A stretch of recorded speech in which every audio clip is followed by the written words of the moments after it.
Alors pour bien comprendre ce qui va se passer là dans les prochaines heures, pour bien comprendre les enjeux de cette élection, il est important de rappeler comment tout ça va se dérouler. Fanny Wegscheider est avec nous pour nous rappeler comment se déroule un scrutin américain présidentiel.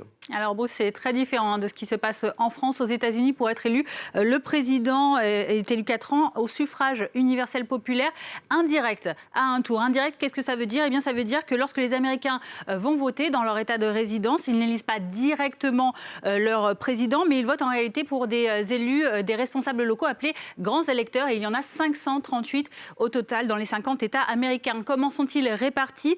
Eh bien, plus l'État est peuplé, plus il en a. Voyez l'exemple de la Californie. 55 grands électeurs par rapport au Vermont, plus petit, moins peuplé, 3 grands électeurs seulement.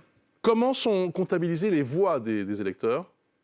Alors qu'ils aient voté en bureau de vote ou Covid oblige à distance, par correspondance ou par scrutin anticipé, winner takes all. C'est ça la doctrine, ça veut dire que le gagnant remporte tout, que le candidat qui remporte la majorité des voix dans un État, aussi divisé soit-il, eh bien, remporte l'intégralité des voix de ces grands électeurs. 2 types d'États existent. Il y a ceux qui ne posent aucun problème, qui traditionnellement, à chaque élection, eh bien, votent toujours pour le même camp politique, soit les républicains, soit les démocrates. Et puis il y a les fameux swing states, ces États pivots, comme on dit en français, qui, eux, eh bien, à chaque élection ou presque, changent de couleur politique. C'est pour ça qu'ils intéressent particulièrement les candidats. Il y en a plusieurs. Comme en 2016, les principaux sont l'Arizona, la Floride, la Caroline du Nord, la Pennsylvanie, le Wisconsin ou encore le Michigan.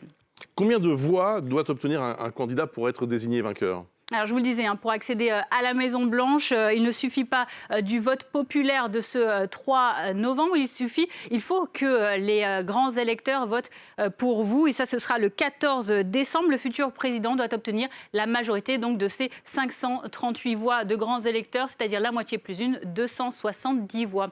Voilà, on espère que vous avez bien tout compris grâce à ce tutoriel réalisé en collaboration avec Pierre-Oscar Brunet et Marie Naï.